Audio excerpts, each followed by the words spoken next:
Welcome back to Empower Indie Podcast. This podcast creates space for honest conversations about health, well-being, and community resources to help people in southwestern North Dakota live healthy, full lives. The Empower Indie Podcast is produced by Women Empowering Women, a nonprofit organization dedicated to connecting, supporting, and educating women to help them become the best versions of themselves. To become a member or learn more, visit wewnetwork.org. Today, I'm joined by Megan, Medical Director and Family Nurse Practitioner at Urban Unwind. Megan sees patients in perimenopause and menopause facing a variety of symptoms that are often written off as non-emergent or even normal. We're going to dive into common symptoms, what perimenopause and menopause are, and what treatment options are available. Let's get started.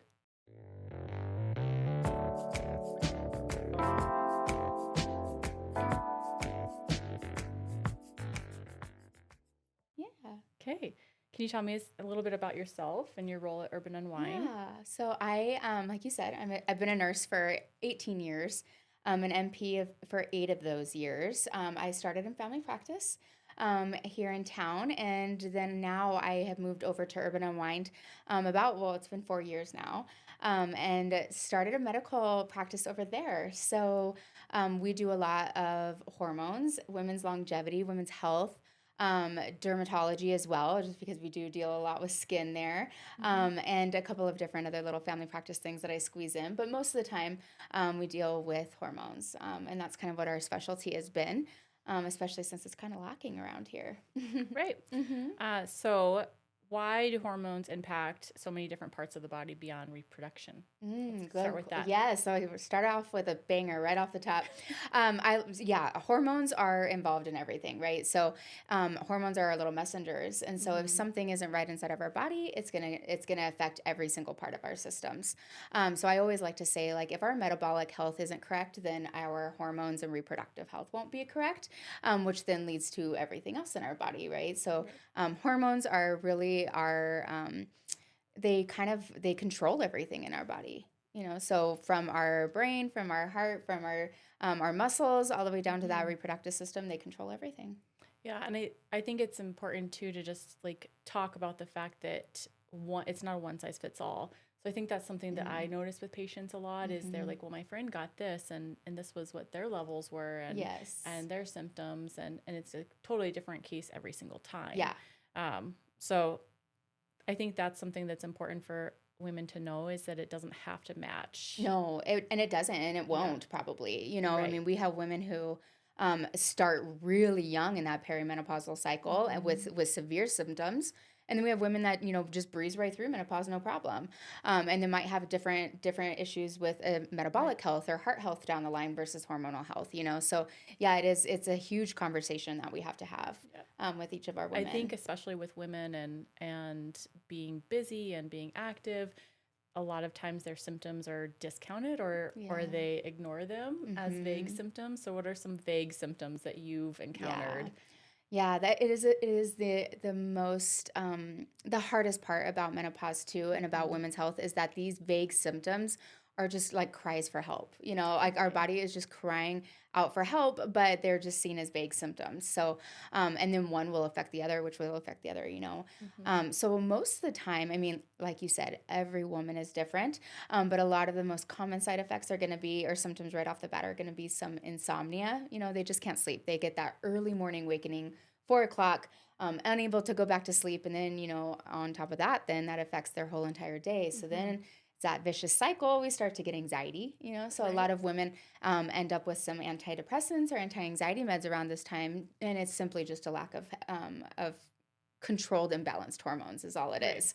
And yeah, just really weird symptoms like that, fatigue, midsection weight gain, a lot of those things that just can all be fixed with a little bit of hormone balance, but modern medicine doesn't really look at that either. Yeah, I think one of the ones that I really notice a lot is like the brain fog, that patients will really talk about brain fog, but they feel like it's something that has to do with just their lifestyle or I haven't been sleeping enough, I haven't been eating well, I'm not exercising, it's always like they're doing something wrong. That's right. Yeah. And that's not really the case. It's not something they're doing. What, like, I hate to like discount modern medicine, but that's what we're like told, right? Right. Like you're not getting enough sleep. Yeah, well, I'm waking up at 4 o'clock in the morning. How can I get Yeah. sleep? And then it's just kind of brushed aside. Or okay, here's a sleeping pill. Yeah. Here's an anti-anxiety medication. Here's something to help you lose weight. Then your blood pressure is high because you're not sleeping well. So here's a Right. blood pressure medication, and they get palpitations a lot. So then Mhm. here's a medication to help control your heart rate. And Right. now we've got 7 meds on board. When all it was ooh, let's fix those And the side effects from hormones. the meds. So then they have this whole Yes. trifecta of all of Yeah. the cycle, and they don't really even ever realize that the origin of it was Was hormonal. hormonal, right? Yeah. And that's just it. Is like we are so pharmaceutical backed in modern medicine that Mhm.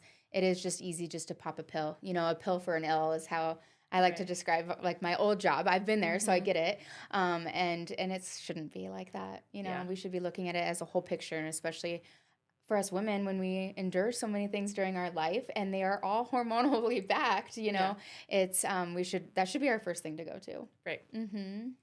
Perimenopause versus menopause. Yeah. Tell me kind of about how you would define that. Yeah, so that's the best question, honestly, Mhm. on hormones because yeah, that's how we understand it. So Mhm. perimenopause, can start in like our early 30s. Actually, it's all genetically backed, and so we have no idea when we're going to start. But you can probably like ask mom and ask Mhm. grandma, whatever, whoever's in your family, when they started those symptoms. Right. And so perimenopause can last for like 15 years, right? So that's when Mhm. our hormones are kind of all over the place. We're having regular cycles, things are okay, but our progesterone is starting to decline slightly, where estrogen is just kind of all out of whack, right? So one day we're okay, the next day we're not, the next day we feel so amazing, the next day Right. we don't. While that progesterone is just starting to sink, and so that's going to happen for 15 years, 10 to Right. 15 years, and then menopause is actually just one day. It's a 12-month cycle without having a period. So it's that one day that it has been a whole year without a cycle. And then after that, you are postmenopausal. And that's where you just have nothing. So that Right. menopause is when that estrogen just drops suddenly and it's Mhm. gone, right? Out of your system. We're not producing anything Yeah. else. When you get to that point or when you're in the perimenopause, let's talk about hormone replacement therapy. Yeah, yeah. And it is great because our studies and modern medicine friends are kind of getting on top of things now. Right. There's so many new studies that are coming out that show that earlier that we implement hormones in a perimenopausal woman, the better long-term um, benefits that they'll have and less Right. risks too. Mhm. And so yeah, I mean the sooner that we start it, the better off you are. There is there is a window of opportunity is what it's called in the menopause Mhm. society and all of the guidelines that show that it should be within at least 10 years of going through menopause, and that's where you're going to have the most benefits and Right. the least amount of risks. But Mhm. in my practice I treat based off of symptoms. I don't treat Mhm. off. I use guidelines and I use labs and I use all of the info and the data related or Right. provided to me. But if you're coming to me and it's been more than 10 years and you're having symptoms, well, that's going to be a talk we're going to have, right, with the Right. risks and the benefits. But I'm more likely going to treat you because you're Yeah. obviously seeking care for a reason. Right. Yeah. Yep. Yeah. And I think that a common misconception, I guess, is that you have to have been all the way through menopause and not have any hormones left before you Right. can have treatment. Yeah, and it's not the case. The Yeah. earlier that we start it, the better off you are. The better symptoms that you'll have, the less fluctuations you'll have, which then leads to better metabolic health and reproductive health. And like we talked Right. about, it's a whole system that works together. And so, yeah, it really works. Yeah. It just benefits the woman. Cool.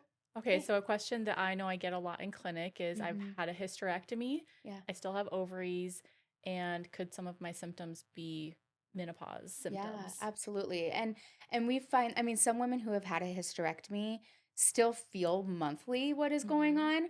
on. And some women don't, as Right. soon as it's gone, they're done, they don't care. Mhm. Or their body doesn't care. And so, yeah, getting labs and baselines are for that, Right.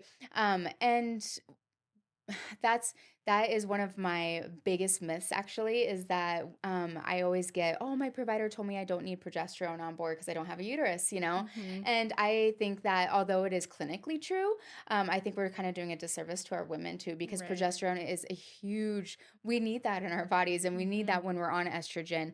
And so you still are a candidate for any of it. Right. We don't have to just stop with we don't have to stop with the hormones just because you've had a hysterectomy. So Mm-hmm. yeah, we get the labs. We still treat your symptoms if you're having them. And yeah, we can have more of a conversation on whether or not you need progesterone or not. Right. But for the most part, I do keep that on. Yeah. Yeah. I think that a lot of women, like you said, they do have symptoms still. Mm-hmm. And so, like, some women will even have lower back pain still, Yeah. like they're cramping Mm-hmm. and severe symptoms. Yeah. So we still act, we still treat Yeah. like it's there. I mean, it doesn't really make a difference or not. You're Right. going to need those hormones or not. So the Yeah. uterus isn't providing those hormones, right?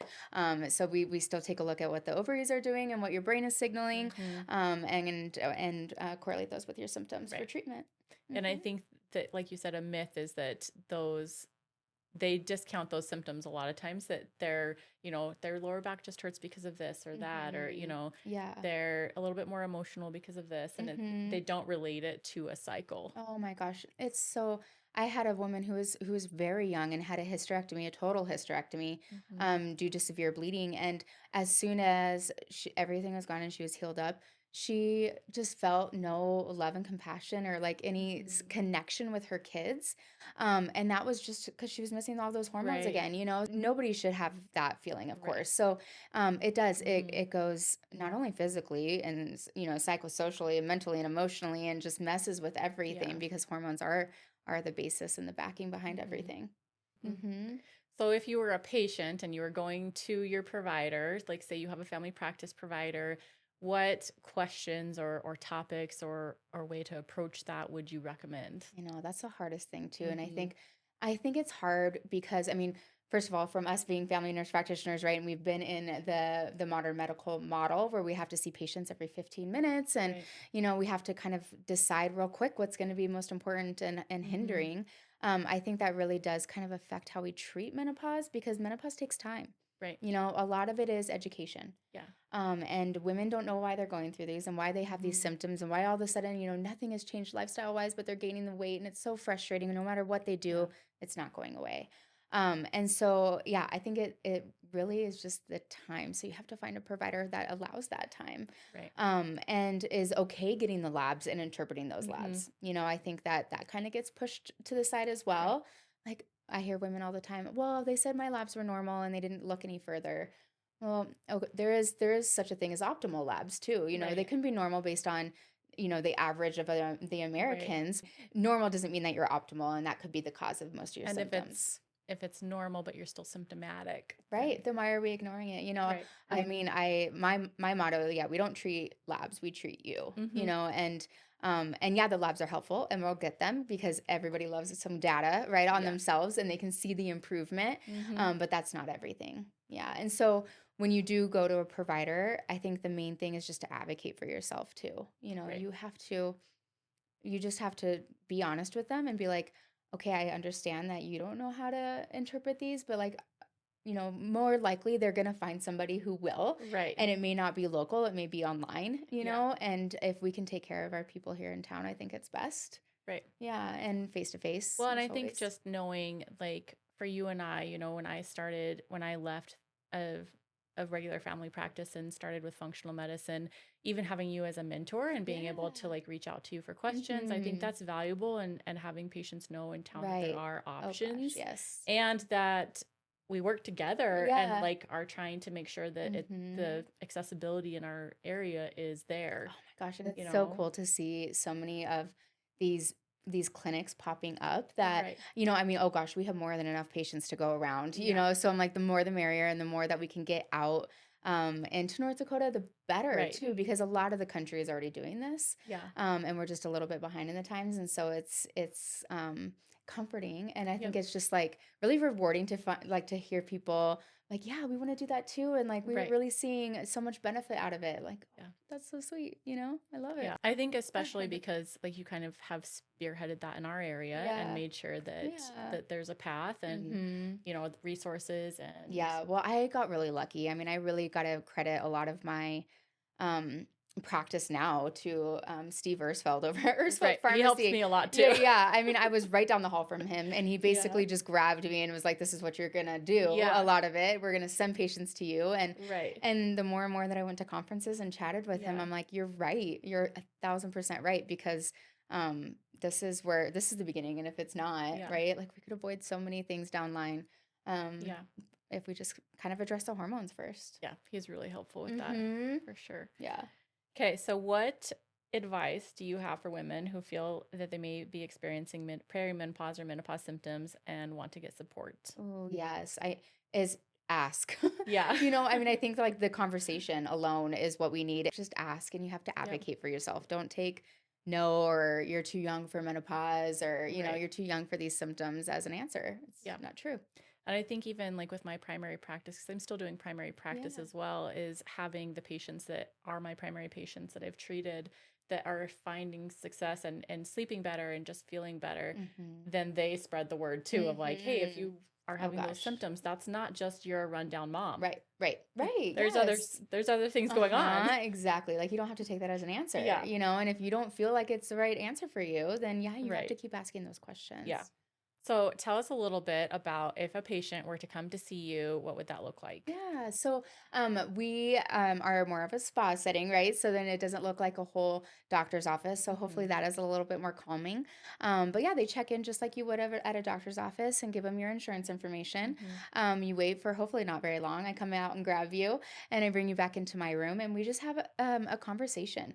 Mhm. And so what's really great about having a private practice is that I get to decide how long I get with you. And so Mhm. usually I allow for a whole hour. Right. We can go from beginning to end. I want to hear the Mhm. whole story. I'm going to ask all of the questions. Right. I collect all the blood work, so you don't have to go Mhm. anywhere for it. I send it out. I'm doing all of Mhm. the things for you. So I hope it just makes it really easy. And yeah, really all you're doing is we're having a Right. conversation. I want to hear everything. Tell me from the beginning to the end Right. and everything in between, and that way I can help you out as much as I can. So how to find me? So I work at Urban Unwind here in Dickinson. It's in the old hospital. It's so kind of easy, kind of hard to find, I Mhm. guess. But yeah, you can just give us a call, 701-483 6666. We have a Facebook, we have a website, Mhm. urbanunwindspa.com, and all of our info is on all of that. But yeah, our girls at the reception desk are more than happy to answer any of your Right. questions. And then Megan also has a really fun and informative presentation called Pause on Menopause, Hormones at the Party, that breaks down the role of each hormone in a way that's easy to understand. So we'll include that in the link. So I worked really hard on this presentation to make it more relatable, Mm-hmm. because I feel like hormones, because they are so vague, we don't really know what's going on. Right. How are they connecting to each other, and why does one affect the other? Mm-hmm. So I kind of broke it down, and on the presentation you'll see it. You can go from, or you'll see the symptoms and the signs of a low estrogen, which typically are going to be fatigue, Right. a really irregular cycle, breast tenderness, anxiety, insomnia, things like that, and progesterone, right? Again, where you're Mm-hmm. not sleeping correctly. And that helps kind of balance out that estrogen a little bit. And then testosterone, we go over testosterone and why that is actually so important in women. Mm-hmm. That gets so discredited, because we just think testosterone is for men, but actually Right. that has a huge play into our anxiety and our moods, Mm-hmm. whether or not we have that libido. Right. And we can connect with our partners, and Mm-hmm. that's a big deal for women as well. It also goes into some other hormones, so like insulin, and how that reproductive system is so close to that metabolic Right. system, and how that metabolic system will really affect that Mm-hmm. reproductive system, even if it's a little bit off. It goes into thyroid and how that kind of controls everything, and cortisol and how to kind of treat a little bit with that Right. too. And what's really cool is I kind of gave them all characters, and they're all Mm-hmm. characters in a party. And so they kind of all relate. The Right. estrogen is the hostess with the mostest, and the Yeah. progesterone is the calming friend. Yeah. The testosterone is the aggressive woman in the corner, or whatever it Yeah. is. And then thyroid is the DJ of the party. Insulin is the bouncer, letting people in and out. And then cortisol is like the warrior looking out the window the whole Right. time. And so I just feel like it's really relatable, It is. and Yeah. so I thought it it can was really kind of cute. connect the dots. Yeah, connect Yeah. the dots. And I speak that all over the place too. And so Mm-hmm. I can kind of go over it a little bit more at those conferences, but Yeah. it does help kind of just realize, with this complex, intricate system that's going on inside of us, how Mm-hmm. simple it can actually be. Yeah. We'll include that in the link for the episode. That way you can kind of look at it and get a little more information before Yeah. you decide to schedule. Thank you for coming. Yes, thank you Thank so you for much for sharing all your having me. experience and Yeah. mentoring and helping. Oh, yes, absolutely. I just think like the more info out there, the better. Yep. Mm-hmm. Thanks to all of our listeners for tuning in and being part of these important conversations. Until next time, stay informed, stay empowered, and we'll see you on the next Empower Indie podcast.